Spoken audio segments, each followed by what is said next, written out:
মোৰ তাত কিয় হাত দিছ তই বয়সত মই তোতকৈ ডাঙৰ হয় না নহয় এ বাকলি ডাঙৰ সৰু চাবলে না মোৰ মৰে মোৰ পাই দিম নাই তোৰ ফপলা চেহেৰাক ভয় কৰা মানুহ নহয় মই তোৰ দৰে 10টা মাইকীক কেয়াৰ নকৰো মই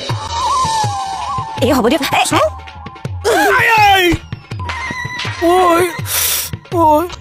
ঠিকে আছে নে সিটি স্ক্যান এটা নকৰাকে কেনেকে ক'ব এই সিটি স্ক্যান কৰিব নালাগে দিয়ক ইমান ডাঙৰ কিবা এডাল মাৰিছে ভিতৰৰ ঘিউ জাগে ফাঁফা হৈ গৈছে এই ইমান ডাঙৰ মৰা নাই অ এটি মাৰিছো অ এইটোহে মাৰিছে নেকি হেপাহ নপলাল মানে ডাঙৰ এটা লৈ মাৰ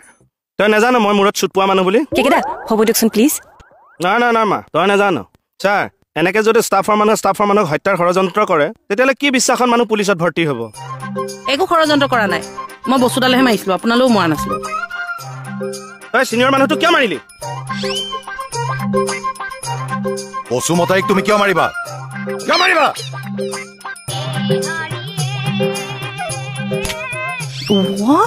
সিনিয়ৰ জুনিয়ৰক সন্মান কৰিব পাহৰি গৈছা হা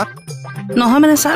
ন বাইলুং এক্সকিউজ নলবি কিন্তু আজি যদি মোৰ উশাহ ঘূৰি নাহিলেহেঁতেন তেতিয়াহ'লে থানাৰ পেণ্ডিং কামবোৰ কোনে কৰিলেহেঁতেন মোৰ মণিকণীৰ কি অৱস্থা হ'লহেঁতেন অহা বিহুৰ শ্ব'বোৰ কি হ'লহেঁতেন কাইলৈ পৰহিলে নৱেম্বৰ মাহত ৰাস আহি আছে মই বাৰু ৰাস নকৰোঁ বাকলি আপোনাৰ ৰাগ বিহুৰে চিন্তা হ'লগে চুপ বস্তুদাই মোক বেয়া শব্দ কৈছিলে কাৰণে বেয়া শব্দ কৈছে তই শব্দ দি প্ৰত্যুত্তৰ দে মাৰি কিয় কৰিব লাগে আৰু মাৰিছ তই বস্তুক মোক কিয় মাৰিব লাগে এই মোৰটোত মোৰ কিমান মাল সোমাই আছে বাইলুং তই জানো কিমান কমেডি সোমাই আছে ভক্তিমূলক গীতৰ শৰাই সোমাই আছে অভিনয় সোমাই আছে এংকৰি সোমাই আছে যদি ফাটি ফ্ল'ৰত চব ঠান বান হৈ গ'লহেঁতেন ৰ'বহে